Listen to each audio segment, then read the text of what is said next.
દીકરાઓ, good morning, જય શ્રી કૃષ્ણ. ચાલો રાજુ સર, આપ સૌનું હાર્દિક સ્વાગત કરું છું મારા આજના યુટ્યુબ લેક્ચરમાં. દીકરાઓ, અત્યારે આપણે ઉષ્મા ગતિશાસ્ત્ર ચેપ્ટરનો અભ્યાસ કરી રહ્યા છીએ, જેની અંદર લાસ્ટ લેક્ચર સુધીમાં આપણે પ્રણાલી એટલે શું, પ્રણાલીના પ્રકાર કેને કહેવાય, પ્રક્રમ કેને કહેવાય, પ્રક્રમના પ્રકાર, સમતાપી, સમદાબી, સમોષ્મી, સમકદી પ્રક્રિયાઓ, એમના માટે જુદા જુદા જે કેવી રીતે ક્વેશ્ચન્સ પૂછાય, પિસ્ટન સંબંધિત સમકદી અને સમદાબી પ્રક્રિયામાં પિસ્ટનમાં થતો ફેરફાર, અને સમોષ્મી પ્રક્રિયાઓ અને સમતાપી પ્રક્રિયાઓમાં પ્રક્રિયા ઉષ્મા શોષક ક્યારે બને, ઉષ્મા ક્ષેપક ક્યારે બને, એના વિશે ડિસ્કસ કરી ગયા. રાઈટ. આ ઉપરાંત આપણે અવસ્થા વિધેય, પાથ વિધેય એટલે કે જે માર્ગ વિધેય જેને કહેવાય, આ ઉપરાંત ઉષ્માગતિકીય પ્રતિવર્તી પ્રક્રમનો નિર્દેશ કરી ગયા, ઉષ્માગતિશાસ્ત્રનો શૂન્ય નિયમ જોઈ ગયા, માત્રાત્મક ગુણધર્મ, વિશિષ્ટ ગુણધર્મ જોઈ ગયા, ઉષ્માગતિશાસ્ત્રનો પ્રથમ નિયમ જોઈ ગયા, આંતરિક ઉર્જા જોઈ ગયા અને એન્થાલ્પી પૂર્ણ કરી ગયા. અને એને આધારિત અમુક સંબંધિત પ્રશ્નોને સોલ્વ કરવા માટેના સૂત્રોનું ડિસ્કસ કરી ગયા. ઓકે, તો દીકરાઓ, મેઇનલી ઉષ્મા ગતિશાસ્ત્રના પ્રથમ નિયમને આધારે આપણે આંતરિક ઉર્જા અને એન્થાલ્પી અવસ્થા વિધેય જોઈ ગયા. દીકરાઓ, આ બેમાં તમે જો આંતરિક ઉર્જાની વાત કરું ને, આંતરિક ઉર્જા યુ, ખાસ જોજો, આંતરિક ઉર્જા એ અવસ્થા વિધેય છે. અવસ્થા વિધેય છે. કોઈ પણ પ્રણાલીની આંતરિક ઉર્જામાં થતો ફેરફાર કેટલો હોય તો યાદ કરો, ત્યારે આપણે કહેતા હતા કે ભાઈ અચળ તાપમાને અને અચળ તાપમાને અને અચળ કદે થતી પ્રક્રિયા દરમિયાન થતો ઉષ્માનો ફેરફાર QV is equal to delta you. પછી આપણે એ જોઈ ગયા હતા કે જો પ્રક્રિયા ઉષ્મા ક્ષેપક હોય તો ડેલ્ટા યુ ની વેલ્યુ માઇનસ આવે, ઉષ્મા શોષક હોય તો ડેલ્ટા યુ ની વેલ્યુ પ્લસ આવે. ટૂંકમાં આ આંતરિક ઉર્જા અવસ્થા વિધેય એવો છે કે જે અચળ તાપમાને અને અચળ કદે થતી પ્રક્રિયા દરમિયાન થતા ઉષ્માના ફેરફાર સાથે સંબંધિત અવસ્થા વિધેય છે. હવે એન્થાલ્પીની ચર્ચા પણ કરી ગયા. એન્થાલ્પી નો ફેરફાર ડેલ્ટા એચ ક્યારે, તો કે જો અચળ તાપમાને અને અચળ દબાણે, કેમ કે તમે દબાણ અચળ રાખો એટલે કદ અચળ ન રહે, એટલે કદમાં ફેરફાર થાય, કદમાં ફેરફાર થાય તો યાંત્રિક કાર્ય થાય. અચળ તાપમાને અને અચળ દબાણે થતી પ્રક્રિયા દરમિયાન થતો ઉષ્માનો ફેરફાર QP એ એન્થાલ્પી ફેરફાર જેટલો હોય. આ પણ અવસ્થા વિધેય છે. દીકરા, બેમાં ખાસ જુઓ, તમે એક અવસ્થા વિધેય જોઈ ગયા આંતરિક ઉર્જા, જેમાં તાપમાન અચળ અને કદ અચળ. બીજો અવસ્થા વિધેય જોઈ ગયા એન્થાલ્પી, જેમાં કદ અચળ નથી પણ દબાણ અચળ છે. અહીંયા દબાણ અચળ નહોતું, કદ અચળ છે. અહીંયા કદ અચળ નથી, દબાણ અચળ છે. પણ બેય અવસ્થા વિધેયમાં જુઓ, તાપમાન તો અચળ જ રહ્યું. એટલે આંતરિક ઉર્જા અને એન્થાલ્પી ફેરફાર વખતે બંને અવસ્થા વિધેયના અભ્યાસમાં આપણે તાપમાન અચળ રાખતા હતા. તો તાપમાન રીસાઈ ગયું. એ કે હાલો તમે કદ અચળ રાખીને દબાણના ફેરફારને આધારે આંતરિક ઉર્જાનો ફેરફાર ગણ્યો, દબાણ અચળ રાખીને કદના ફેરફારને આધારે પ્રક્રિયા દરમિયાન એન્થાલ્પી ફેરફાર ગણી લીધું. પણ બે વખતે તાપમાન અચળ રાખ્યું, તો આ વખતે ત્રીજો નવો અવસ્થા વિધેય એવો ડેવલપ કરવામાં આવ્યો કે એમાં કાં તો તમે અચળ કદ રાખો ને અથવા તો અચળ દબાણ રાખો, પણ તાપમાનનો ફેરફાર કરજો, તાપમાન અચળ રાખવાનું નથી. આથી કોઈ અચળ કદે અથવા તો અચળ દબાણે પ્રણાલીના તાપમાનમાં થતા ફેરફારને આધારે થતી ઉષ્માના ફેરફારનો સંબંધ દર્શાવતો એક નવું અવસ્થા વિધેય જે ડેવલપ કરવામાં આવ્યું છે, એ છે ઉષ્માધારિતા અથવા ઉષ્મા ક્ષમતા, જેને ઇંગ્લિશમાં કહેવાય હીટ કેપેસિટી. હીટ કેપેસિટીની સંજ્ઞા છે C. ચાલો દીકરાઓ, પાછું કહું, આંતરિક ઉર્જા અચળ તાપમાન અને અચળ કદે થતી પ્રક્રિયા દરમિયાન ઉષ્માનો ફેરફાર છે. એન્થાલ્પી અચળ તાપમાન અને અચળ દબાણે થતી પ્રક્રિયા દરમિયાન થતો ઉષ્માનો ફેરફાર છે. પણ આ બેયમાં તાપમાન તો અચળ જ રહે છે.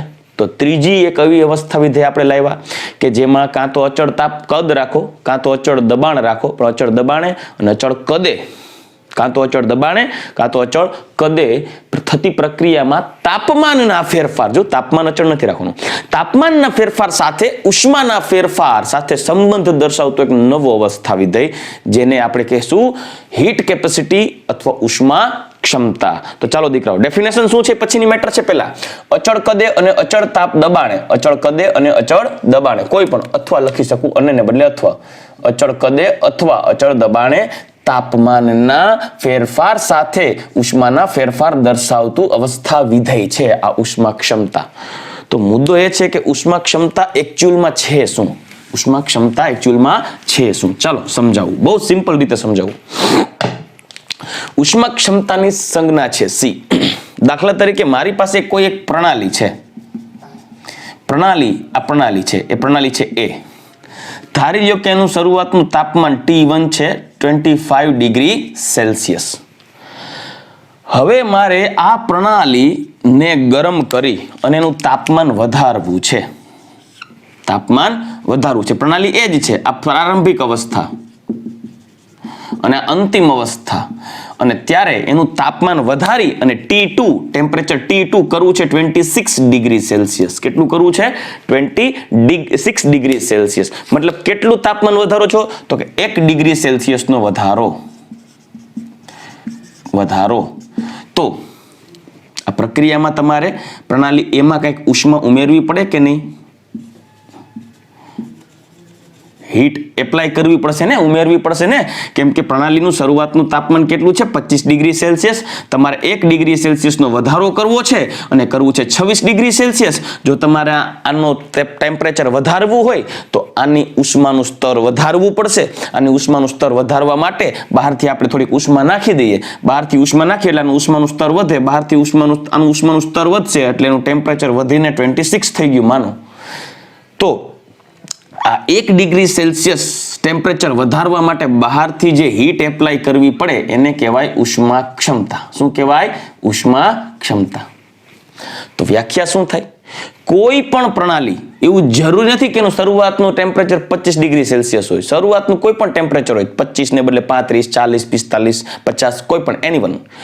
કોઈ પણ પ્રણાલીના તાપમાનમાં માત્ર 1 ડિગ્રી સેલ્સિયસનો વધારો કરવા માટે. કેટલો? માત્ર 1 ડિગ્રી સેલ્સિયસનો. કોઈ પણ પ્રણાલીના તાપમાનમાં 1 ડિગ્રી સેલ્સિયસ ટેમ્પરેચર વધારવા માટે આપવા પડતા ઉષ્માના જથ્થાને તે પ્રણાલીની ઉષ્મા ક્ષમતા કહેવાય. ક્લિયર? આઈ રિપીટ. કોઈ પણ પ્રણાલીનું તાપમાન 1 ડિગ્રી સેલ્સિયસ વધારવા માટે આપવી પડતી ઉષ્માના જથ્થાને તે પ્રણાલીની શું કહેવાય? ઉષ્મા ક્ષમતા એટલે કે હીટ કેપેસિટી કહેવાય. તો દીકરાઓ ડેફિનેશન સમજાવજો. કોઈ પણ પ્રણાલીનું તાપમાન અચળ કદે અથવા અચળ દબાણે એનું તાપમાન 1 ડિગ્રી સેલ્સિયસ તાપમાન વધારવા માટે આપવી પડતી ઉષ્માના જથ્થાને તે પ્રણાલીની ઉષ્મા ક્ષમતા C એટલે કે હીટ કેપેસિટી C કહે છે. જો પ્રક્રિયા અચળ કદે થાય તો હીટ કેપેસિટીને CV તરીકે ઓળખાય. જો અચળ દબાણે થાય તો હીટ કેપેસિટીને CP તરીકે ઓળખવામાં આવે છે. તો એ જરૂર લખીશ અહીંયા. જો અચળ કદે પ્રણાલીનું તાપમાન 1 ડિગ્રી સેલ્સિયસ વધારવામાં આવે તો જરૂરી ઉષ્મા ને અચળ કદે ઉષ્મા ક્ષમતા CV કહેવાય. CV એટલે અચળ કદે પ્રણાલીની ઉષ્મા ક્ષમતા. જો અચળ દબાણે પ્રણાલીનું 1 ડિગ્રી સેલ્સિયસ તાપમાન વધારવા જરૂરી ઉષ્મા ને તેની ઉષ્મા ક્ષમતા CP વડે દર્શાવાય. ટૂંકમાં ઉષ્મા ક્ષમતા એ પ્રણાલીની અવસ્થા વિધેય છે. પ્રક્રિયામાં તમે 1 ડિગ્રી સેલ્સિયસ ટેમ્પરેચરનો વધારો કઈ રીતે કરો છો, ઉષ્મા કઈ રીતે એપ્લાય કરો છો? તમે બહારથી કોઈ energy source, higher temperature, higher energetic radiation આપાત કરો કે એને ગરમ કરો, કોઈ ગેસ બર્નર ઉપર ગરમ કરો, તમારો પ્રશ્ન છે. તમારે કઈ રીતે ટેમ્પરેચર વધારવું છે. પણ ઉષ્મા ક્ષમતા તો 1 ડિગ્રી સેલ્સિયસ વધારવા માટે જેટલો ઉષ્માનો જથ્થો આપવો પડે એ એની ઉષ્મા ક્ષમતા કહેવાય. તમે કઈ રીતે ઉષ્મા વધારો છો, કઈ રીતે 1 ડિગ્રી સેલ્સિયસ વધારો છો એ માર્ગ ઉપર આધાર નથી રાખતી ઉષ્મા ક્ષમતા. આથી ઉષ્મા ક્ષમતા અવસ્થા વિધેય છે. તે પ્રણાલીની અવસ્થા ઉપર આધાર રાખે, અવસ્થા પ્રાપ્ત કરવાના માર્ગ ઉપર નહીં. ક્લિયર? વળી પાછું ઉષ્મા ક્ષમતા એટલે કોઈ પણ પ્રણાલીનું તાપમાન 1 ડિગ્રી સેલ્સિયસ વધારવા માટે જરૂરી ઉષ્માના જથ્થાને તે પ્રણાલીની ઉષ્મા ક્ષમતા કહેવાય. દીકરાઓ ચાલો આગળ નોટ કરીએ તો ઉષ્મા ક્ષમતા અવસ્થા વિધેય છે. ઉષ્મા ક્ષમતા શું છે? અવસ્થા વિધેય છે. અને બીજું માત્રાત્મક ગુણધર્મ છે. ઉષ્મા ક્ષમતા અવસ્થા વિધેય છે, જે પ્રણાલીની અવસ્થા ઉપર આધાર રાખે, અને ઉષ્મા ક્ષમતા માત્રાત્મક ગુણધર્મ છે, એક્સટેન્સિવ પ્રોપર્ટી છે. તમને એમ થાય સર એ કેવી રીતે ખબર પડી તમને કે ઉષ્મા ક્ષમતા માત્રાત્મક ગુણધર્મ છે? ચાલો એ સમજાવું. દાખલા તરીકે મારી પાસે એક ટાંકો ભરેલો છે પાણીનો. ચાલો, આ પાણીનો ટાંકો છે. આ ટાંકાની અંદર મેં પાણી ભર્યું છે. સાંભળજો, હું સમજાવું, બહુ સિમ્પલ રીતે સમજાવું. પાણીનો ટાંકો છે, પાણી, આ ટાંકામાં જે પાણી ભરેલું છે એનું ટેમ્પરેચર છે 25 ડિગ્રી સેલ્સિયસ, રૂમ ટેમ્પરેચર છે. હવે આ ટાંકામાંથી બે પાત્રને ભરી લઈએ. એક પાત્ર મારી પાસે આવડું મોટું છે, મોટું બધું, અને આની અંદર આ ટાંકાનું પાણી છે, આની અંદર ભરી દઉં પાત્રમાં.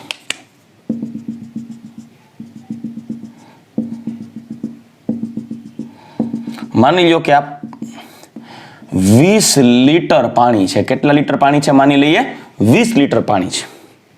તો આ પાણીનું ટેમ્પરેચર કેટલું? એ ટાંકામાં પાણીનો ટાંકો છે, એમાંથી આપણે પાણી આમાં નાખી દીધું, અને આ પાણીમાં ટાંકાનું જે પાણી છે એ 25 ડિગ્રી સેલ્સિયસ છે. તો એ ટાંકાના પાણીમાંથી આ 20 લીટરનું એક જે મોટું તપેલું છે, એ તપેલું 20 લીટરનું તપેલું આમાંથી આપણે ભરી અને અહીંયા રાખ્યું છે. તો શું એ તપેલામાં રહેલું પાણી છે એનું ટેમ્પરેચર વધી ગયું હોય કે ઘટી ગયું હોય? ના, એ ટેમ્પરેચર પણ કેટલું હશે? Initial 25 degree Celsius. ચલો, ઓકે. બીજી એક નાનકડી તપેલી ભરી લઉં. નાનકડી તપેલી ભરું છું. એની અંદર એ તપેલીને પણ આમાંથી જ ભરીને રાખીશ, અને આની અંદર જે પાણી ભર્યું છે મેં, બરાબર, માની લો કે આ 5 લીટર છે. કેટલા લીટર? 5 લીટર. 5 લીટર ને આપણે 1 લીટર કહીએ, ચાલો ને, સિમ્પલ. 1 લીટર ભરેલું છે આમાં. તો આનું ટેમ્પરેચર પણ કેટલું હોય? તો સિમ્પલ છે, ટાંકો એક છે, પછી તમે એમાં 20 લીટરનો મોટો ટોપ ભરીને મૂકો કે એક લીટરની તપેલી ભરીને રાખો. આ બેનું ટેમ્પરેચર શરૂઆતનું કેટલું છે? 25 ડિગ્રી સેલ્સિયસ. સાંભળજો, હવે આપણે એની ઉષ્મા ક્ષમતા માપવી છે. ઉષ્મા ક્ષમતા એટલે 1 ડિગ્રી સેલ્સિયસ ટેમ્પરેચર વધારવા માટે આપવી પડતી ઉષ્માનો જથ્થો. ચાલો આપણે એક કામ કરીએ, બેની નીચે બર્નર રાખીએ. બર્નર, અને બર્નર દ્વારા આમાં હીટ પ્રોડ્યુસ થાય છે. હીટ એપ્લાય કરો છો. આ બર્નર છે. એક સરખા બર્નર રાખવાના, બેના એક સરખા બર્નર. આમાં પણ એ જ બર્નર એપ્લાય કરે. એક સરખું બર્નર, એક સરખી હીટ પ્રોડ્યુસ થવી જોઈએ.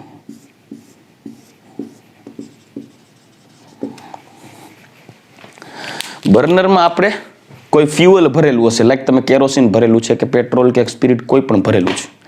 હવે જોજો, 20 લીટર પાણી છે. હવે આપણે એમાં થર્મોમીટર પણ ડુબાડી દઈએ. ચાલો ને, થર્મોમીટર ડુબાડી દઈએ. આ થર્મોમીટર ડુબાડી દીધું, ચાલો, બરાબર. અને આમાં આ થર્મોમીટર ડુબાડી દીધું છે.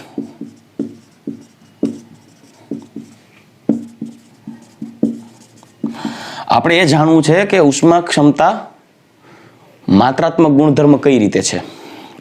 હવે લોજિકલી વિચારો, ન માનો તો એક કામ કરજો, ઘરે તમે એક્સપિરિયન્સ કરી શકો છો પ્રેક્ટિકલ કરીને. મારી પાસે 20 લીટર પાણી છે, બીજું 1 લીટર પાણી છે. બેયને ગરમ કરવાની શરૂઆત કરી દીધી. બેયના બર્નર એક સરખા રાખ્યા છે. બેયમાં એવું મીટર રાખી દીધું છે મેં કે જે ફ્યુઅલનું મેઝરમેન્ટ કરી શકે. હવે જોજો, આમાં પણ બળતણનું દહન થશે, આમાં પણ બળતણનું દહન થશે. આનું 25 ડિગ્રી સેલ્સિયસ થી ધીમે ધીમે ટેમ્પરેચર વધવાની શરૂઆત થશે. આમાં 25 ડિગ્રીથી ધીમે ધીમે ટેમ્પરેચર વધવાની શરૂઆત થશે. એક મોટો ટોપ છે જે 20 લીટર પાણી ભરેલું છે. એક નાનકડી તપેલી છે જેમાં 1 લીટર પાણી ભર્યું છે. બેયને ગરમ કરવાની શરૂઆત કરી તો મને કયો કે કેમાં 1 ડિગ્રી સેલ્સિયસ ઝડપથી ટેમ્પરેચર વધી જશે? તો આના કમ્પેરેટિવલી આમાં 1 ડિગ્રી સેલ્સિયસ જલ્દી વધી જશે. એટલે કહી શકાય ને કે ભાઈ પાત્ર આ કયું છે? 1, અને આ છે પાત્ર 2. તો મને કયો બંને પાત્રનું 1 ડિગ્રી સેલ્સિયસ ટેમ્પરેચર વધારવું છે. આમાંથી 25 માંથી 26 અને આનું 25 માંથી 26 કરવું છે. તો આના માટે જે ઉષ્મા વપરાય E અને આના માટે જે ઉષ્મા વપરાય E, મતલબ આમાં જે ગેસના દહનથી ઉત્પન્ન થતી ઉષ્મા આમાં એન્ટર થાય E, અને આમાં બળતણના દહનથી ઉત્પન્ન થતી ઉષ્મા એન્ટર થાય A. આ બેયના મૂલ્ય વિચારો તો કેમાં વધારે ઉષ્માની જરૂર પડે? તો લોજિકલી વિચારીએ તો ખાલી 1 લીટર પાણીનું ટેમ્પરેચર 1 ડિગ્રી સેલ્સિયસ વધારવા માટે જેટલી ઉષ્મા આપવી પડે એના કરતા 20 લીટર પાણીનું ટેમ્પરેચર 1 ડિગ્રી સેલ્સિયસ વધારવા માટે વધુ ઉષ્મા આપવી પડે એને વાર લાગશે 1 ડિગ્રી સેલ્સિયસ થતા. આનું 1 ડિગ્રી સેલ્સિયસ ટેમ્પરેચર વધતા થોડીક જ ક્ષણ લાગશે. આ એક ઝડપથી ત્વરિત એકાદ મિનિટની અંદર 1 ડિગ્રી સેલ્સિયસ વધી જશે. જ્યારે આમાં 4-5 મિનિટે ગરમ કરશો ત્યારે 1 ડિગ્રી સેલ્સિયસ વધશે. કેમ કે આમાં વધારે ફ્યુઅલ યુઝ થશે, આમાં વધારે ઉષ્મા વપરાશે, કેમ કે આમાં પાણીનો જથ્થો વધારે છે. જોયું? એટલે જેમ પાણીનો જથ્થો વધારે હશે અથવા તો જેમ કોઈ પ્રણાલીનો જથ્થો વધારે હશે એમ તેનું 1 ડિગ્રી સેલ્સિયસ ટેમ્પરેચર વધારવા માટે વધારે ઉષ્મા આપવી પડશે. મતલબ જેમ પ્રણાલીનો જથ્થો વધારે તેમ તેનું 1 ડિગ્રી સેલ્સિયસ ટેમ્પરેચર વધારવા માટે આપવી પડતી ઉષ્માનો જથ્થો પણ વધારે. આથી જેમ પ્રણાલીનો જથ્થો મોટો તેમ એનું 1 ડિગ્રી સેલ્સિયસ ટેમ્પરેચર વધારવા માટે આપવી પડતી ઉષ્મા, જેને એની ઉષ્મા ક્ષમતા કહેવાય, એનું મૂલ્ય પણ મોટું હોય. આથી જેમ દ્રવ્યનો જથ્થો વધારે, જેમ પ્રણાલીની ક્વોન્ટિટી વધારે, તેમ એની હીટ કેપેસિટી પણ વધારે હોય. રેડી? એટલે પ્રૂફ આપી દઈએ કે ભાઈ આમાં એમ કહી શકાય કે ભાઈ આ જે પાત્ર છે, પાત્ર 1 માટે 25 ડિગ્રી સેલ્સિયસ થી 26 ડિગ્રી સેલ્સિયસ ટેમ્પરેચર આપવા માટે હીટને કહી દઉં Q1 અથવા તેની હીટ કેપેસિટી C1 કહી શકું. બરાબર? કેમ કે 1 ડિગ્રી સેલ્સિયસ માટે. જ્યારે અહીંયા પાત્ર 2 માં ટેમ્પરેચર 25 ડિગ્રી સેલ્સિયસ થી 26 ડિગ્રી સેલ્સિયસ જવા માટે જે હીટ આપવી પડી હોય એને Q2 કહી દઉં અથવા C2 કહી શકું. તો તમે લોજિકલી વિચારી શકો છો કે Q1 is greater than Q2 એટલે કે C1 is greater than C2 થશે. શું કરવાને? કારણ કે આ 20 ડિગ્રી સેલ્સિયસ જથ્થો વધારે છે એટલે એનું 1 ડિગ્રી સેલ્સિયસ ટેમ્પરેચર વધારવા માટે ગેસને થોડોક વધારે વાર ચાલુ રાખવો પડશે. જ્યારે આમાં 1 લીટર પાણી છે, આનું 1 ડિગ્રી સેલ્સિયસ વધારવા માટે ગેસ થોડીક ક્ષણ માટે જ ગરમ કરવું પડશે. ત્યાં જ 1 ડિગ્રી સેલ્સિયસ થઈ જશે. રેડી? તો આને આધારે કહી શકાય કે ભાઈ ઉષ્મા ક્ષમતા શું છે? માત્રાત્મક ગુણધર્મ છે જે દ્રવ્યના જથ્થા ઉપર આધાર રાખે છે. દ્રવ્યના જથ્થા પર આધાર રાખે છે. જેમ દ્રવ્યનો જથ્થો વધારે તેમ તેની ઉષ્માધારિતા અથવા તો ઉષ્મા ક્ષમતા વધુ હોય. જે મેં પ્રેક્ટિકલી તમને અહીંયા સમજાવ્યું. બરાબર? ચાલો, તો હવે આપણે આગળ વધીએ અને જોઈએ કે ઉષ્મા ક્ષમતા, કોઈ પણ પદાર્થની ઉષ્મા ક્ષમતા કઈ રીતે ગણવાની. ચાલો હવે આપણે ઉષ્મા ક્ષમતાનું સૂત્ર વિચારીએ. હું પણ એને એક્ઝામ્પલથી જ તમને સમજાવું. ધારો કે, ચાલો ઉદાહરણ દ્વારા સમજાવું. ધારો કે કોઈ એક પ્રણાલી છે એ, એનું ટેમ્પરેચર શરૂઆતનું છે T1. માની લઈએ કે એનું ટેમ્પરેચર છે 20 ડિગ્રી સેલ્સિયસ એવું વિચારીએ. હવે હું એક કામ કરું છું, આની અંદર ઉષ્મા એપ્લાય કરું છું, મતલબ આને ઉષ્મા આપીએ. ઉષ્મા Q જથ્થો આપીએ. Q જેટલો જથ્થો આપ્યો ઉષ્માનો, અને એ પ્રણાલીનું ટેમ્પરેચર વધી ગયું, તાપમાનમાં વધારો થાય છે. વધ્યું. કેટલું વધ્યું જોઈ લઈએ. માની લ્યો કે એ પ્રણાલી છે પણ હાઈ ટેમ્પરેચર, એનું ટેમ્પરેચર વધી ગયું કેમ કે એની ઉપર ઉષ્મા આપાત કરી. કઈ રીતે આપો છો એ તમારો પ્રશ્ન છે. High radiation, higher energetic radiation આપાત કરો કે એને બર્નર ઉપર રાખીને ગરમ કરો એ તમારો પ્રશ્ન છે. અને એનું ટેમ્પરેચર વધારી અને આપણે T2 કરી નાખ્યું છે 30 ડિગ્રી સેલ્સિયસ. કેટલું કરી નાખ્યું? 30 ડિગ્રી સેલ્સિયસ. તો એનો મતલબ તમે શું કહેશો કે ભાઈ 20 ડિગ્રી સેલ્સિયસ હતું 30 ડિગ્રી સેલ્સિયસ થઈ ગયું, તો કેટલું ટેમ્પરેચર વધ્યું? તો એમ કહી શકાય ને કે તાપમાનમાં થતો વધારો. કેટલો વધારો થયો? તો તાપમાનમાં થતો વધારો એટલે કે ડેલ્ટા T બરાબર T2 માઇનસ T1. શરૂઆતનું 20 ડિગ્રી સેલ્સિયસ હતું, એમાંથી ઉષ્મા આપાત કરતા 30 ડિગ્રી સેલ્સિયસ થઈ ગયું. તો ડેલ્ટા T કેટલું આવે છે? 30 ડિગ્રી, 20 હતું 30 થઈ ગયું એટલે 30 માઇનસ 20 એટલે ટોટલ 10 ડિગ્રી સેલ્સિયસ થયું. એટલે આ ટેમ્પરેચરનો ફેરફાર કેટલો થયો? 10 ડિગ્રી સેલ્સિયસ. તાપમાનમાં તમે કેટલો વધારો કર્યો? 10 ડિગ્રી સેલ્સિયસ. તો એમ કહી શકાય ને કે ભાઈ જો આપેલ પ્રણાલી, હું આને રિલેટેડ સમજાવું. આપેલ પ્રણાલી છે માટે ડેલ્ટા T જેટલું તાપમાન વધારવા, ડેલ્ટા T જેટલું તાપમાન વધારવા, ડેલ્ટા T કેટલું છે અહીંયા? 10. અને 10 વિચારી લ્યો, બરાબર. ડેલ્ટા ટી એટલે કે 10 ડિગ્રી સેલ્સિયસ તાપમાન વધારવા આપવી પડતી ઉષ્માનો જથ્થો કેટલો છે? ક્યુ. કેમ કે તમે ક્યુ ઉષ્મા આપી ત્યારે હું ટેમ્પરેચર 20 થી 30 થયું ને, એટલે કે 10 ડિગ્રી સેલ્સિયસ વધ્યું ને. તો તમે શું કહી શકો સર તમારે થિયોરિટિકલી કેમ કેલ્ક્યુલેટ કરવું? તો કે શરૂઆતનું ટેમ્પરેચર માપો, તેની ઉપર ઉષ્માનો જથ્થો આપાત કરો, કેટલી ઉષ્મા આપાત કરી, પછી અંતે એની T2 ટેમ્પરેચર માપો, પછી T2 ટેમ્પરેચર થાય એટલે T2 - T1 કરો એટલે કેટલું તાપમાન વધ્યું એ ખબર પડી જાય. તો એ આપેલ પ્રણાલી માટે ડેલ્ટા ટી જેટલું તાપમાન વધારવા આપેલ ઉષ્મા અથવા જરૂરી ઉષ્મા ક્યુ છે. કેટલી છે? ક્યુ છે. તો ઉષ્મા ક્ષમતા તો 10 ડિગ્રી સેલ્સિયસ નહીં, ખાલી 1 ડિગ્રી સેલ્સિયસ વધારો એના માટે જે ઉષ્માની જરૂર પડે એને ઉષ્મા ક્ષમતા કહેવાય, રાઈટ. 10 ડિગ્રી સેલ્સિયસ ટેમ્પરેચર વધારવા માટે જેટલી ઉષ્મા આપવી પડે છે એની ઉષ્મા ક્ષમતા નું કહેવાય. ખાલી 1 ડિગ્રી સેલ્સિયસ 20 માંથી 21 ડિગ્રી સેલ્સિયસ કરવાનું છે ત્યારે જે ઉષ્માનો જથ્થો આપાત કર્યો હોય એને એની ઉષ્મા ક્ષમતા કહેવાય. તો એક કામ કરીએ, ત્રિરાશિથી વિચારી લઈએ કે ભાઈ આપેલ પ્રણાલી માટે ડેલ્ટા ટી જેટલું ટેમ્પરેચર વધારવા માટે આપવી પડતી ઉષ્માનો જથ્થો કયું છે? તો 1 ડિગ્રી સેલ્સિયસ તાપમાન વધારવા માટે આપવી પડતી ઉષ્મા, જેને આપણે શું કહીએ? ઉષ્મા ક્ષમતા.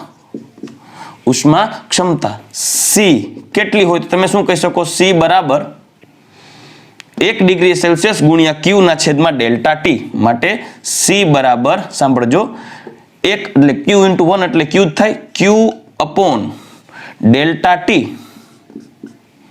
ડેલ્ટા ટી તો આ સૂત્ર થઈ ગયું દીકરાઓ. જો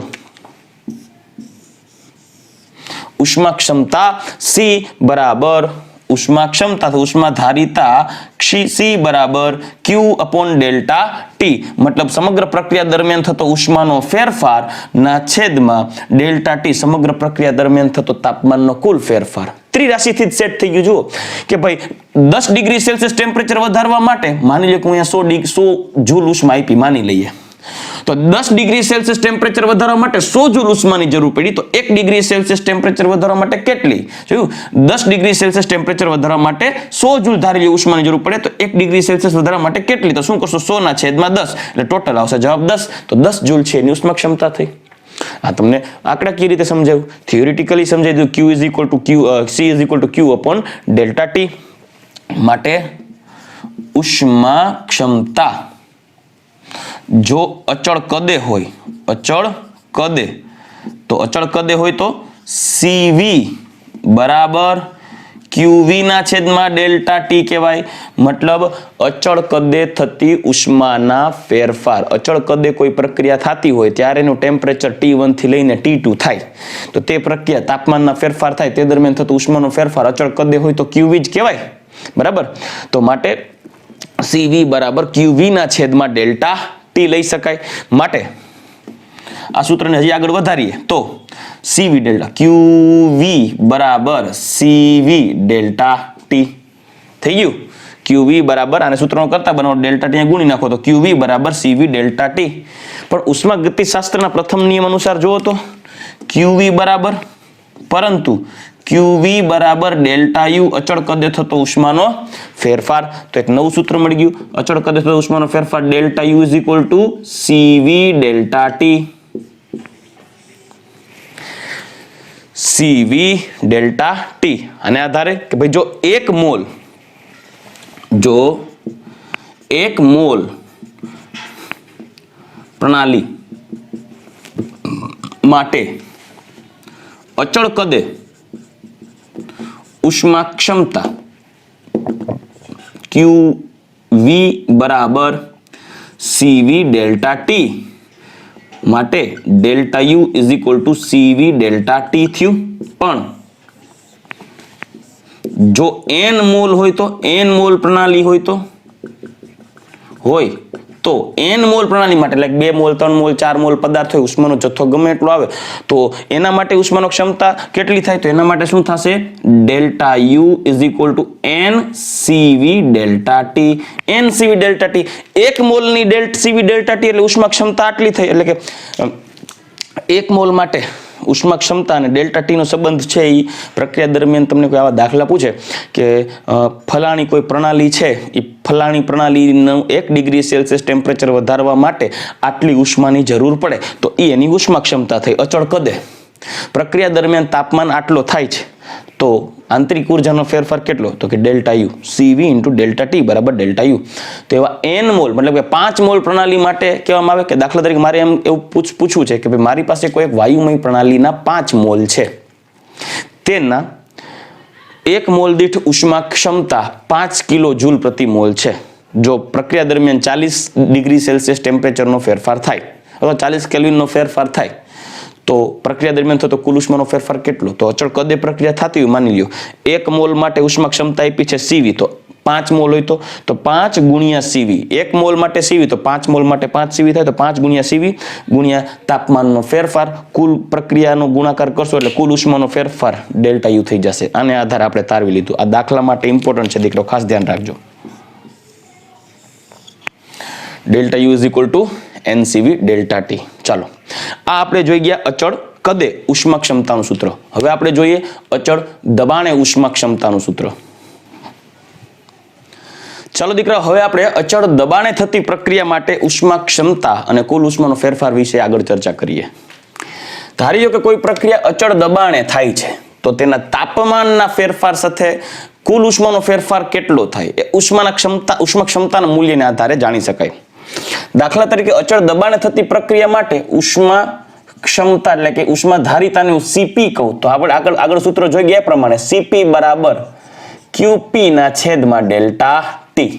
પણ તમને કોઈ એવો પ્રશ્ન પૂછે કે પ્રક્રિયા અચળ દબાણે થતી પ્રક્રિયા દરમિયાન પ્રણાલીની ઉષ્મા ક્ષમતાનું મૂલ્ય કંઈક આપેલું હોય અને એના તાપમાનમાં આટલો ફેરફાર થાય તો કુલ ઉષ્માનો ફેરફાર કેટલો, એટલે તમારે QP ને સૂત્રનો કરતાનો બનાવવો પડે.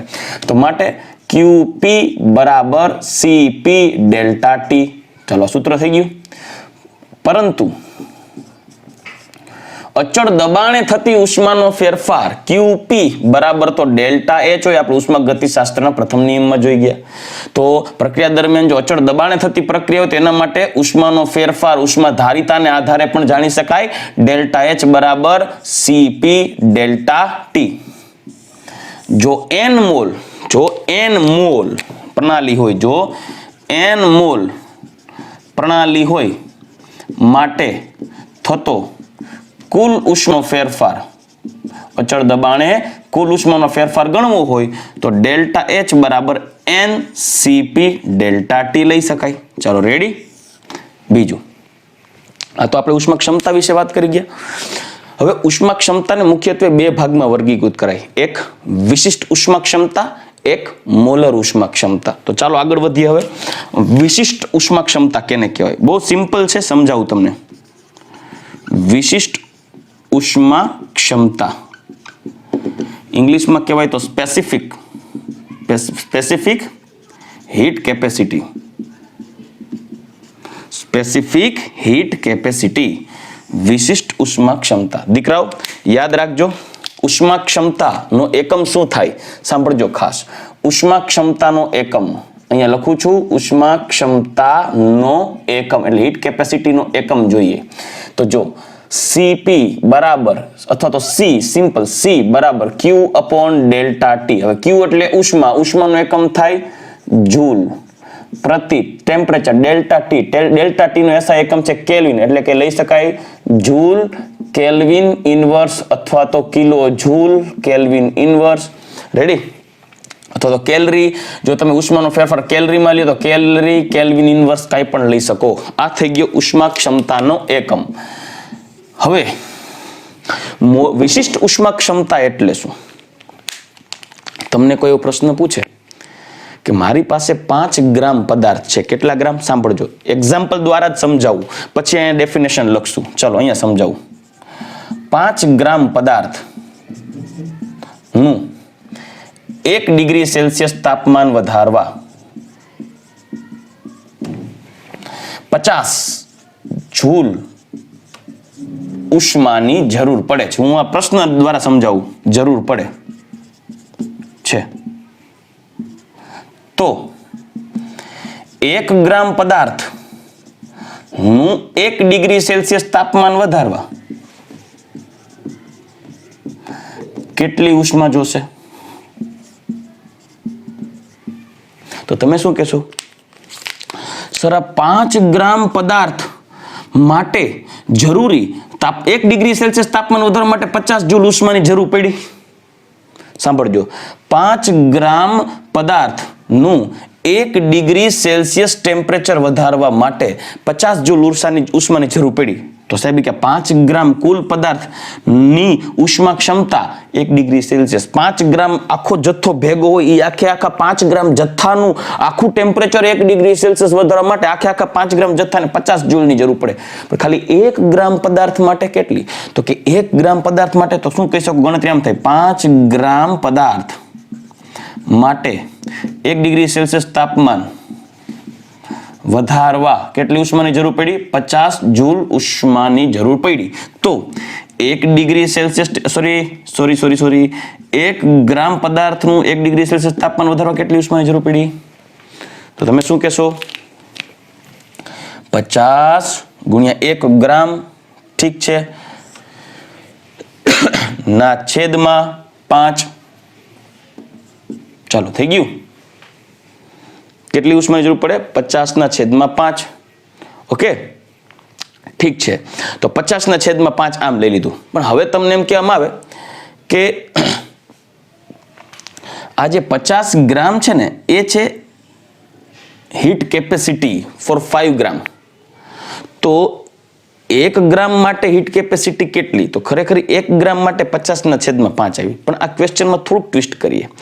1 ડિગ્રી સેલ્સિયસ નહીં, હું તમને એમ કીધું કે ડેલ્ટા ટી જેટલું ટેમ્પરેચર વધારવા, કેટલું?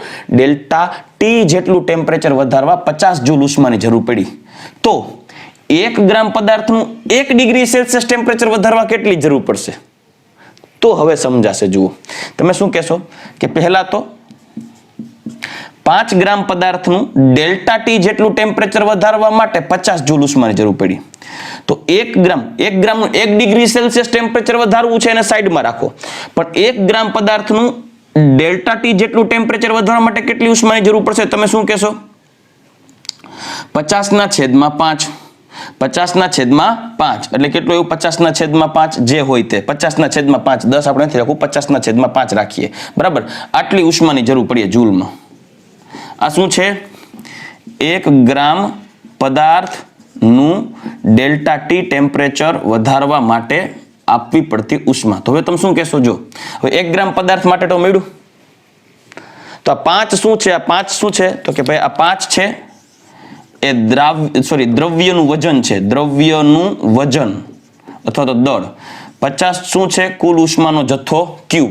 હવે જુઓ, 5 ગ્રામ પદાર્થનું ડેલ્ટા ટી જેટલું ટેમ્પરેચર વધારવા 50 જૂલ ઉષ્માની જરૂર પડી. તો 1 ગ્રામ પદાર્થનું ડેલ્ટા ટી જેટલું ટેમ્પરેચર વધારવા માટે આટલી ઉષ્માની જરૂર પડી. તો હવે ભાઈ ડેલ્ટા ટી ટેમ્પરેચર 1 ગ્રામ પદાર્થનું ડેલ્ટા ટી ટેમ્પરેચર વધારવા જરૂરી ઉષ્મા કેટલી હતી? 50 ના છેદમાં 5 જૂલ ઉષ્માની જરૂર પડી.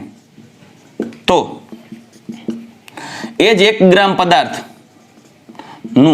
1 ડિગ્રી સેલ્સિયસ ટેમ્પરેચર વધારવા કેટલી ઉષ્માની જરૂર પડશે? તમે શું કહેશો? 50 ના છેદમાં 5 અને એના છેદમાં ડેલ્ટા ટી. આવું કરશો કે નહીં? તો હવે આની કિંમતો મૂકીને જુઓ. તો જો 50 શું છે? 50 એ ઉષ્મા છે. 5 શું છે? દ્રવ્યનું વજન. તો એના આધારે એક સૂત્ર બન્યું કે ભાઈ 1 ગ્રામ પદાર્થનું 1 ડિગ્રી સેલ્સિયસ તાપમાન વધારવા 1 ડિગ્રી સેલ્સિયસ તાપમાન વધારવા જરૂરી ઉષ્મા ને કહેવાય વિશિષ્ટ ઉષ્મા ક્ષમતા. બરાબર, જરૂરી ઉષ્માનો જથ્થો Q ના છેદમાં દ્રવ્યનું વજન અને એને ગુણ્યા તાપમાનનો ફેરફાર ડેલ્ટા ટી. આ ઉદાહરણ દ્વારા સમજાયું, પણ હવે પાછું થિયરી દ્વારા સમજાવું. કોઈ પણ 1 ગ્રામ પદાર્થનું જ્યારે વિશિષ્ટ શબ્દ આવે ને દીકરાઓ, વિશિષ્ટ ઉષ્મા, વિશિષ્ટ ઉર્જા, વિશિષ્ટ કદ, વિશિષ્ટ શબ્દ આવે સ્પેસિફિક, ત્યારે વિશિષ્ટ શબ્દ હંમેશા એકમ એક ગ્રામ દીઠ બોલાતું મૂલ્ય છે. 1 ગ્રામ દીઠ. તમારે 1 ગ્રામ દ્રવ્યનો જથ્થો લ્યો અને એની અંદર જેટલી ઉર્જા હશે એને કહેવાય વિશિષ્ટ ઉર્જા. 1 ગ્રામ દ્રવ્યનો જથ્થો લ્યો 1 ગ્રામ અને એનું જે કદ હશે એને કહેવાય વિશિષ્ટ કદ. એવી રીતે 1 ગ્રામ દ્રવ્યના જથ્થાનું 1 ડિગ્રી સેલ્સિયસ ટેમ્પરેચર વધારવા માટે જે જરૂરી ઉષ્મા છે એને કહેવાય વિશિષ્ટ ઉષ્મા ક્ષમતા, કેમ કે 1 ગ્રામ દીઠ છે.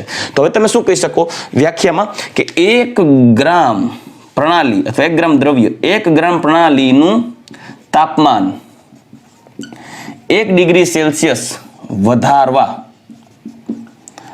આપવી પડતી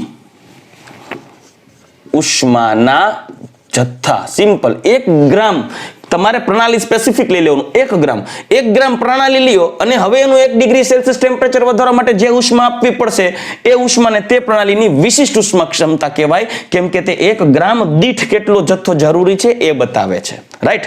એટલે 1 ગ્રામ પ્રણાલીનું તાપમાન 1 ડિગ્રી સેલ્સિયસ વધારવા માટે આપવી પડતી ઉષ્માના જથ્થાને તે પ્રણાલીની વિશિષ્ટ ઉષ્મા ક્ષમતા કહે છે. ચાલો આપણે એનું સૂત્ર પણ સાબિત કરીએ. મેં ભલે ને આ દાખલાથી સમજાવ્યું પણ સૂત્ર સમજીએ કેલ્ક્યુલેશન કરીને. ધારો કે જોજો x ગ્રામ, કોઈ પણ x ગ્રામ પદાર્થની ઉષ્મા ક્ષમતા, x ગ્રામ પદાર્થની ઉષ્મા ક્ષમતા કેટલી છે? c. c એટલે q ના છેદમાં ડેલ્ટા ટી થાય. રેડી કે નહીં? x ગ્રામ પદાર્થની ઉષ્મા ક્ષમતા એટલે x ગ્રામ પદાર્થનું 1 ડિગ્રી સેલ્સિયસ જોયું છે. x ગ્રામ પદાર્થનું 1 ડિગ્રી સેલ્સિયસ તાપમાન વધારવા માટે આપવી પડતી ઉષ્મા ક્ષમતા છે આટલી. તો 1 ગ્રામ પદાર્થની ઉષ્મા ક્ષમતા કેટલી થાય? તો x ગ્રામ પદાર્થની ઉષ્મા ક્ષમતા આટલી, તો તેના 1 ગ્રામ પદાર્થની ઉષ્મા ક્ષમતા કેટલી? તો માટે એને કહેવાય વિશિષ્ટ ઉષ્મા ક્ષમતા બરાબર q અપોન ડેલ્ટા ટી ના છેદમાં x. x એટલે શું થયું? દ્રવ્યનું વજન. તો એના માટે સૂત્ર બની ગયું વિશિષ્ટ ઉષ્મા ક્ષમતા બરાબર ઉષ્માનો કુલ ફેરફાર q ના છેદમાં તાપમાનનો ફેરફાર ડેલ્ટા ટી ગુણ્યા પ્રણાલી એટલે કે દ્રવ્યનું વજન. ચાલો, અને એનો એકમ હોય ગ્રામમાં. તો તમે એનો યુનિટ ઉષ્મા ક્ષમતા વિશિષ્ટ ઉષ્મા ક્ષમતાનો એકમ શું થઈ જશે? q એટલે જૂલ કેલ્વિન ઇન્વર્સ ગ્રામ ઇન્વર્સ. આ એનો એકમ થઈ ગયો. જૂલ કેલ્વિન ઇન્વર્સ ગ્રામ ઇન્વર્સ આ એકમ થઈ ગયો. આ જે આને કહેવાય વિશિષ્ટ ઉષ્મા ક્ષમતા. દીકરાઓ આ જ જો સૂત્ર અહીં બની ગયું. જો q ના છેદમાં દ્રવ્યનું વજન અને અહીંયા છેદમાં ડેલ્ટા ટી આવી ગયું ને, આ સૂત્ર બની ગયું ડેફિનેશનમાં. બહુ સિમ્પલ છે. હું તમને એનું એક એક્ઝામ્પલ આપું. દાખલો તમને ગાણિતીય રીતે સમજાવો એટલે ક્લિયર થાય. એક પ્રશ્ન સમજીએ. ચાલો, તમને કોઈ એવું પૂછે કે 10 ગ્રામ પદાર્થ લીધો. કેટલો? 10 ગ્રામ. 10 ગ્રામ પદાર્થનું તાપમાન 1 ડિગ્રી સેલ્સિયસ વધારવા 50 જૂલ ઉષ્માની જરૂર પડે તો વિશિષ્ટ ઉષ્મા ક્ષમતા કેટલી થાય? તો તમે શું કરશો? તો કે તમે કહેશો સાહેબ જો 10 ગ્રામ પદાર્થનું તાપમાન 1 ડિગ્રી સેલ્સિયસ વધારવા માટે 50 જૂલ ઉષ્માની જરૂર પડે તો વિશિષ્ટ ઉષ્મા ક્ષમતા કેટલા દીઠ હોય? 1 દીઠ હોય. તો એનો મતલબ એનું સૂત્ર શું થાય? તો માટે 10 ગ્રામ દીઠ 1 ડિગ્રી સેલ્સિયસ તાપમાન વધારવા જરૂરી ઉષ્મા 50 જૂલ. તો 1 ગ્રામ દીઠ 1 ડિગ્રી સેલ્સિયસ ટેમ્પરેચર વધારવા જરૂરી ઉષ્મા કેટલી થાય? તમે શું કહેશો? 50 ગુણ્યા 1 ના છેદમાં 10. જવાબ આવશે 5 જૂલ. આ થઈ ગઈ વિશિષ્ટ ઉષ્મા ક્ષમતા. વિશિષ્ટ ઉષ્મા ક્ષમતા એનું એકમ થાય જૂલ કેલ્વિન ઇન્વર્સ ગ્રામ ઇન્વર્સ. પ્રતિ કેલ્વિન છે ને 1 ડિગ્રી સેલ્સિયસ દીઠ. બીજો પ્રશ્ન બનાવું એટલે તમને વધારે સમજાય. 10 ગ્રામ પદાર્થનું તાપમાન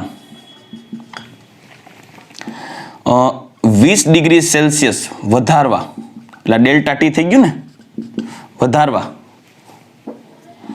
જરૂરી ઉષ્મા 100 જૂલ છે તો તેની વિશિષ્ટ ઉષ્મા ક્ષમતા ગણો. તો પેલી વસ્તુ 10 ગ્રામ પદાર્થ દીઠ ઉષ્મા ક્ષમતા ગણી લેવાય. પછી કહેવાય કે 10 ગ્રામ દીઠ આટલી ઉષ્મા ક્ષમતા, તો 1 ગ્રામ દીઠ કેટલી? આ લોજિકલ થયું. પણ તમે એનું જો સૂત્ર મૂકો તો સૂત્ર આમ થાય, વિશિષ્ટ ઉષ્મા ક્ષમતા બરાબર ટોટલ ઉષ્માનો જથ્થો Q ના છેદમાં ડેલ્ટા T. આ ઉષ્મા ક્ષમતા 10 ગ્રામ દીઠ, પણ તમારે 1 ગ્રામ દીઠ જોતી હોય તો 10 ગ્રામ દીઠ ઉષ્મા ક્ષમતા આટલી, x એટલે 10 ગ્રામ દીઠ ઉષ્મા ક્ષમતા આટલી, તો 1 ગ્રામ દીઠ કેટલી? તો 10 ગ્રામ દીઠ ઉષ્મા ક્ષમતા, 10 ગ્રામ દીઠ પેલા તો ઉષ્મા ક્ષમતા જોતી હોય તો 10 ગ્રામ પદાર્થનું ટેમ્પરેચર 20 ડિગ્રી સેલ્સિયસ એટલે છેદમાં 20. 20 ડિગ્રી સેલ્સિયસ વધારવું છે, 20 ડિગ્રી વધારવું છે એટલે ફેરફાર કહેવાય ડેલ્ટા T. અને Q 100 તો 100 ના છેદમાં 20. વિશિષ્ટ ઉષ્મા ક્ષમતા છે એટલે શું કહેશો તમે કે 10 ગ્રામ દીઠ આટલી, તો 1 ગ્રામ દીઠ કેટલી? એટલે છેદમાં શું કરશું? દ્રાવ્યનું વજન. જે આવશે જવાબ જો 100 ના છેદમાં ડેલ્ટા T 20, દ્રાવ્યનું વજન 10, 0 0 0 0 1/2 એટલે શું થઈ જશે? 0.5 જૂલ કેલ્વિન ઇન્વર્સ ગ્રામ ઇન્વર્સ. આ થઈ ગઈ વિશિષ્ટ ઉષ્મા ક્ષમતા. બીજો એક ઇમ્પોર્ટન્ટ પોઈન્ટ લખીશ દીકરાઓ, વિશિષ્ટ ઉષ્મા ક્ષમતા પ્રણાલીનો વિશિષ્ટ ગુણધર્મ છે. યાદ રાખજો, વિશિષ્ટ ઉષ્મા ક્ષમતા પ્રણાલીની વિશિષ્ટ ગુણધર્મ છે, માત્રાત્મક ગુણધર્મ નથી. વિશિષ્ટ ગુણધર્મ શું કરવાને? કેમ કે દ્રવ્યનો જથ્થો તો ફિક્સ આપ્યો છે 1 ગ્રામ. મેં આપણે એવું કીધું ખબર કે ઉષ્મા ક્ષમતા છે માત્રાત્મક ગુણધર્મ છે. કેમ કે પાણીનું 20 ગ્રામ લીધું હતું અને બીજા પાણીનું 1 ગ્રામ 20 લીટર લીધું હતું, બીજું પાત્રમાં 1 લીટર લીધું હતું. પણ આમાં તો વિશિષ્ટ ઉષ્મા ક્ષમતામાં ચોખ્ખું કીધું છે ભાઈ બેયને 1 ગ્રામ દીઠ. તો બે જુદી જુદી પ્રણાલી લ્યો, એક પ્રણાલીનું 1 ગ્રામ લ્યો, બીજી પ્રણાલીનું 1 ગ્રામ જથ્થો લ્યો. સમજાય છે? દાખલા તરીકે એક પાત્રમાં પાણી લ્યો 1 ગ્રામ, બીજા એક પાત્રમાં 1 ગ્રામ પેટ્રોલ લ્યો. બેનું ઓરડાના તાપમાને જ રાખો. હવે બેને ગરમ કરો. પેટ્રોલ એ 25 ડિગ્રી સેલ્સિયસ અને પાણી એ 25 ડિગ્રી સેલ્સિયસ. હવે બેને ગરમ કરો. બે 1 ગ્રામ જ છે, છતાંય બેનું 25 થી 26 ડિગ્રી સેલ્સિયસ લઈ જવા માટે બેમાં ઉષ્માનો જથ્થો સરખો ન જોઈએ, અલગ અલગ જોઈએ. પાણીમાં ઉષ્માનો જથ્થો ઓછો જોશે, પેટ્રોલમાં ઓછો જોશે, પાણીમાં વધારે જોશે ઉષ્માનો જથ્થો 1 ડિગ્રી સેલ્સિયસ ટેમ્પરેચર વધારવા, કારણ કે પાણીમાં અંતરાણી હાઇડ્રોજન બંધ હોય, જે પ્રબળ હોય. આથી કહી શકાય કે ભાઈ 1 ગ્રામ દીઠ જુદી જુદી પ્રણાલીઓ માટે ઉષ્મા ક્ષમતા જુદી જુદી હોય. એટલે એ પ્રણાલીના દ્રવ્યના જથ્થા ઉપર ન કહેવાય, એના બંધારણ ઉપર આધાર રાખે. પેટ્રોલમાં અંતરાણવી હાઇડ્રોજન બંધ ન હોય, પાણીમાં અંતરાણવી હાઇડ્રોજન બંધ હોય. એટલે બેને 1 ગ્રામ લ્યો, શરૂઆતનું ટેમ્પરેચર સરખું લ્યો 25 ડિગ્રી સેલ્સિયસ, પછી એનું 1 ટેમ્પરેચર વધારી દો, 1 ડિગ્રી સેલ્સિયસ વધારો, અને એના માટે જરૂરી જે ઉષ્માનું મૂલ્ય માપો તો પેટ્રોલમાં ઓછી ઉષ્મા જોશે, પાણીમાં વધારે ઉષ્મા જોશે. કેમ? બેનો દ્રવ્યનો જથ્થો તો 1 ગ્રામ જ લીધો હતો, પણ બેના બંધારણ અલગ અલગ હતા, એટલે બે માટે જરૂરી ઉષ્મા અલગ અલગ થઈ. આથી આ મુદ્દો ભૂલ ન ખાતા. વિશિષ્ટ ઉષ્મા ક્ષમતા ખાસ ધ્યાન રાખજો ભાઈ. વિશિષ્ટ ઉષ્મા ક્ષમતા એ પ્રણાલીનો વિશિષ્ટ ગુણધર્મ છે. પ્રણાલીનો વિશિષ્ટ ગુણધર્મ છે. ચાલો રેડી. હવે આપણે નેક્સ્ટ પ્રકાર જોઈએ વિશિષ્ટ ઉષ્મા ક્ષમતાની જેમ મોલર ઉષ્મા ક્ષમતા. ચાલો દીકરા, હવે આપણે બીજો પ્રકાર જોઈએ ઉષ્મા ક્ષમતા ઉષ્મા ધારિતા માટે, અને એ છે મોલર ઉષ્મા ક્ષમતા, મોલાર હીટ કેપેસિટી. જેમ વિશિષ્ટ ઉષ્મા ક્ષમતામાં આપણે એવું ડિસ્કસ કરી ગયા હતા કે ભાઈ પ્રણાલીનું 1 ગ્રામ જથ્થો હોય અને 1 ગ્રામ પ્રણાલીનું તાપમાન 1 ડિગ્રી સેલ્સિયસ વધારવા જેટલી ઉષ્માનો જથ્થો આપવો પડે અને એની વિશિષ્ટ ઉષ્મા ક્ષમતા કહેવાય.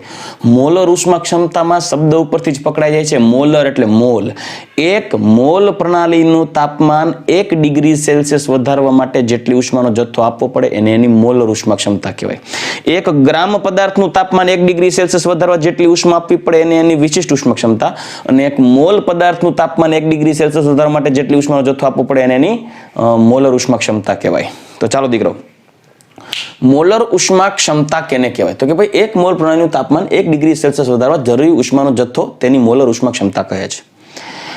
દાખલા તરીકે હું એમ કહી દઉં કે ભાઈ હું તમને સૂત્ર તારવીને દેખાડું. દાખલા તરીકે, કેમ કે જો દરેક વખતે વિશિષ્ટ ઉષ્મા ક્ષમતાનો એકમ, ઉષ્મા ક્ષમતાનો એકમ અને મોલર ઉષ્મા ક્ષમતાનો એકમ ત્રણેય અલગ અલગ હતા. દાખલા તરીકે n મોલ છે, n મોલ પદાર્થ નું તાપમાન 1 ડિગ્રી સેલ્સિયસ વધારવા માટે જરૂરી ઉષ્મા ને એની મોલર ઉષ્મા ક્ષમતા કહેવાય. સોરી, n મોલ પદાર્થનું તાપમાન 1 ડિગ્રી સેલ્સિયસ વધારવા માટે એની ઉષ્મા ક્ષમતાની વાત કરી પહેલા. તો n મોલ પદાર્થ ની ઉષ્મા ક્ષમતા બરાબર Q ના છેદમાં ડેલ્ટા T છે. તો એક મોલ પદાર્થની ઉષ્મા ક્ષમતા કેટલી થાય? તો તમે શું કરશો? Q ના છેદમાં delta T into mall n. તો એક મોલ પદાર્થનું તાપમાન 1 ડિગ્રી સેલ્સિયસ વધારવા માટે આપવી પડતી ઉષ્માનો જથ્થો એને એની મોલર ઉષ્મા ક્ષમતા કહેવાય. તો એને આધારે આ તમે સૂત્ર બનાવી શકો કે મોલર ઉષ્મા ક્ષમતા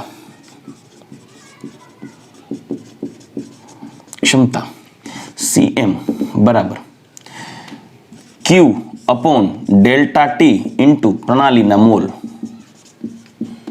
હવે એનો એકમ બનાવો તો પ્રતિ મોલ, એક મોલ દીઠ વાત કરીએ છીએ ને, એક મોલ દીઠ 1 ડિગ્રી સેલ્સિયસ વધારવા માટે જરૂરી ઉષ્માનો જથ્થો, એટલે એક મોલ દીઠ 1 ડિગ્રી સેલ્સિયસ વધારવા માટે જરૂરી ઉષ્માનો જથ્થો, આપવો પડતી ઉષ્માનો જથ્થો, એને કહેવાય મોલર ઉષ્મા ક્ષમતા. તો એક મોલ દીઠ એટલે એકમમાં ખાલી ચેન્જ આવશે. મોલર ઉષ્મા ક્ષમતા માટે Q એટલે જૂલ કેલ્વિન ઇનવર્સ છેદમાં છે ડેલ્ટા ટી અને mall inverse, joule kelvin inverse mall inverse. આ થઈ ગઈ મોલર ઉષ્મા ક્ષમતા.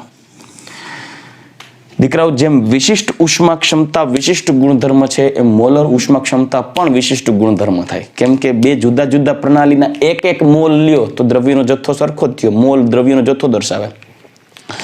બે જુદી જુદી પ્રણાલીના એક મોલ લ્યો અને એની ઉષ્મા 1 ડિગ્રી સેલ્સિયસ વધારવા માટે કેટલી ઉષ્મા આપવી પડે, એનું ટેમ્પરેચર 1 ડિગ્રી સેલ્સિયસ વધારવા માટે કેટલી ઉષ્મા આપવી પડે, તો બે જુદા જુદા પ્રણાલીઓ માટે 1 ડિગ્રી સેલ્સિયસ, દાખલા તરીકે એમ કહી દઉં ભાઈ 1 મોલ H2O લઈ લઈ અને અહીંયા 1 મોલ હું એમ કહી દઉં કે આલ્કોહોલ લઈ લ્યો, તો બેનું 25 ડિગ્રી સેલ્સિયસ થી 26 ડિગ્રી સેલ્સિયસ ધારી લ્યો. શરૂઆતનું 25 છે કે 40 હોય તો 41, 50 હોય તો 51 કે 45 હોય તો 46, જેમને જે ઠીક પડે એમ. બે માટે જે જરૂરી ઉષ્મા ક્ષમતા છે બરાબર, આ CH2O જરૂરી ઉષ્મા અને આ C ઓફ આલ્કોહોલ એ બે ઇક્વલ ન હોય. શું કરવાને? કેમ કે બેનો ભલે દ્રવ્યનો જથ્થો એક મોલ છે પણ બેના બંધારણ જુદા હોય. આમાં હાઇડ્રોજન બંધ પ્રબળ હોય, આમાં હાઇડ્રોજન પ્રબળ ના હોય. હાઇડ્રોજન બંધ વિશે આપણે આગળ દ્રવ્ય અવસ્થામાં જોશું. પણ ટૂંકમાં બેનો દ્રવ્યનો જથ્થો સરખો લીધો છે. હવે બેયનું ટેમ્પરેચર 1 ડિગ્રી સેલ્સિયસ વધારવું છે, છતાંય બેયમાં જરૂરી ઉષ્માનો જથ્થો અલગ હશે. જેમ કે પાણીનું 1 ડિગ્રી સેલ્સિયસ ટેમ્પરેચર વધારવા જેટલી ઉષ્માની જરૂર પડશે એના કરતા ઓછી ઉષ્મા વપરાશે આલ્કોહોલનું 1 ડિગ્રી સેલ્સિયસ ટેમ્પરેચર વધારવા. એટલે બેયની ઉષ્મા ક્ષમતા અલગ આવી, પણ બેયનો દ્રવ્યનો જથ્થો સરખો છે, તોય બેયની ઉષ્મા ક્ષમતા કેમ અલગ અલગ? કેમ કે તેમના બંધારણ અલગ અલગ હશે. એટલે મોલર ઉષ્મા ક્ષમતા પણ કેવો ગુણધર્મ છે? પ્રણાલીનો વિશિષ્ટ ગુણધર્મ છે. એટલે હવે તમે થોડા કન્ફ્યુઝન ન થાવ એના માટે કામ કરું, એકી સાથે ત્રણેય પોઈન્ટ્સ અહીંયા જરૂર લખીશ એટલે તમે ભૂલ ન ખાવ. લાઈક સામાન્ય રીતે કોઈ પણ ઉષ્મા ક્ષમતા, ખાલી ઉષ્મા ક્ષમતાની વાત કરીએ, ઉષ્મા ક્ષમતા C is equal to Q upon delta T. આનો એકમ કેવો થશે? તો કે એકમ થશે જૂલ કેલ્વિન ઇનવર્સ. આ કેવો ગુણધર્મ છે? માત્રાત્મક ગુણધર્મ છે. કેવો ગુણધર્મ છે? માત્રાત્મક ગુણધર્મ. હવે જો અચળ કદની વાત કરવામાં આવે તો અચળ કદ CV બરાબર QV ના છેદમાં ડેલ્ટા ટી માટે QV બરાબર CV ડેલ્ટા ટી માટે delta U is equal to CV delta T. n mall હોય તો delta U is equal to NCV delta T. ચાલો રેડી. અચળ દબાણ હોય, તો અચળ દબાણ હોય ત્યારે CP કહેવાય. CP બરાબર QP ના છેદમાં ડેલ્ટા ટી માટે QP બરાબર CP ના છેદમાં CP ઇન્ટુ ડેલ્ટા ટી. પણ QP એટલે તો ડેલ્ટા H કે ઉષ્માગતિશાસ્ત્રના પ્રથમ નિયમ અનુસાર delta H is equal to CP delta T or delta H is equal to NCP delta T. જો એક કરતા વધારે મોલ હોય તો. આ પોઈન્ટ હતો માત્રાત્મક ગુણધર્મ. પણ વિશિષ્ટ ઉષ્મા ક્ષમતાની વાત કરીએ, વિશિષ્ટ ઉષ્મા ક્ષમતા એટલે કે સ્પેસિફિક હીટ કેપેસિટી. વિશિષ્ટ ઉષ્મા ક્ષમતાનો એકમ થશે Q ના છેદમાં ડેલ્ટા ટી ઇન્ટુ દ્રવ્યનું વજન, વેઇટ ઓફ સિસ્ટમ. તો એનો એકમ થશે જૂલ કેલ્વિન ઇનવર્સ ગ્રામ ઇનવર્સ. અને આ કયો ગુણધર્મ છે? પ્રણાલીનો વિશિષ્ટ ગુણધર્મ છે. આ ભૂલ ન ખાતા ક્યારેય MCQ માં વિશિષ્ટ ગુણધર્મ છે. ખાલી ઉષ્મા ક્ષમતા માત્રાત્મક ગુણધર્મ છે, પણ વિશિષ્ટ ઉષ્મા ક્ષમતા સ્પેસિફિક હીટ બોલે તો વિશિષ્ટ ગુણધર્મ છે. હવે મોલર ઉષ્મા ક્ષમતાની વાત કરીએ. આ 3 પોઈન્ટ આપણે જોઈએ. મોલર ઉષ્મા ક્ષમતા એટલે કે CM બરાબર Q upon delta T into mole of system. તો એનો એકમ શું થશે? Joule kelvin inverse mall inverse. આ પણ કેવો છે? વિશિષ્ટ ગુણધર્મ છે.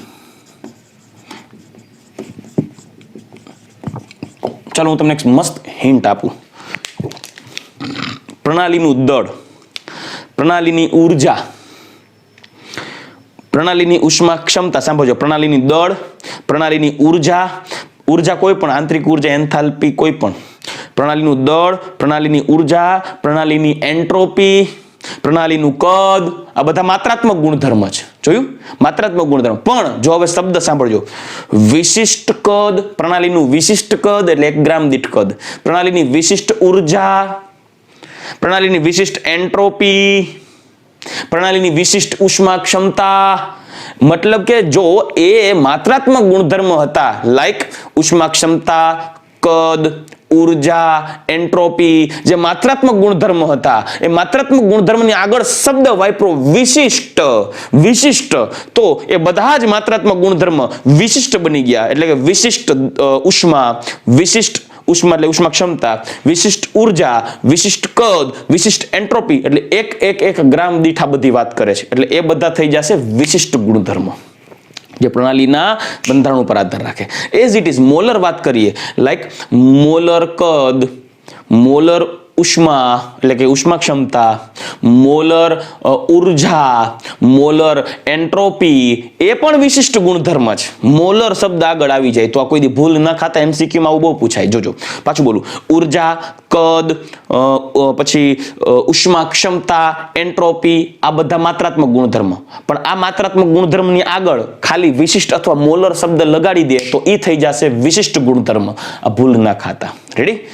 તો ચાલો દીકરા, આજના લેક્ચરમાં આપણે વિશિષ્ટ ઉષ્મા ક્ષમતા, મોલર ઉષ્મા ક્ષમતા અને ઉષ્મા ક્ષમતા એટલે ઉષ્મા ધારિતા વિશે ડિસ્કસ કરી ગયા. નેક્સ્ટ લેક્ચરમાં CP અને CV વચ્ચેના સંબંધ વિશે ડિસ્કસ કરશું. તો ચાલો દીકરાઓ, નેક્સ્ટ લેક્ચરમાં પાછા મળશું. ત્યાં સુધી રજા લઈશ. ગુડ બાય, ટેક કેર, જય શ્રી કૃષ્ણ.